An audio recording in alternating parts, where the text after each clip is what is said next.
ਜ਼ਾਲਮੋ अपनी बीवी ਦੀ ਜ਼ਿੰਦਗੀ ਨੂੰ ਆਸਾਨ ਬਣਾਓ। ਅਗਰ ਇੱਕ बीवी ਡੇਲੀ 2 ਕਿਲੋ ਆਟਾ ਗੁੰਨਦੀ ਹੈ ਤੇ 20 ਸਾਲਾਂ ਦੇ ਵਿੱਚ 300 ਤੇ 60 ਮਣ ਆਟਾ ਗੁੰਨਦੀ ਹੈ।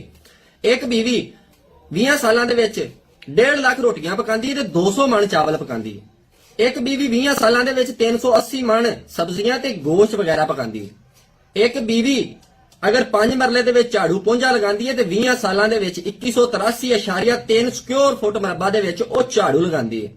ਇੱਕ बीवी 20 ਸਾਲਾਂ ਦੇ ਵਿੱਚ 40,000 ਜੋੜਾ ਕੱਪੜਿਆਂ ਦਾ ਧੋਂਦੀ ਹੈ, ਫਿਰ ਉਹਨੂੰ ਇਸਤਰੀ ਕਰਾਂਦੀ ਹੈ।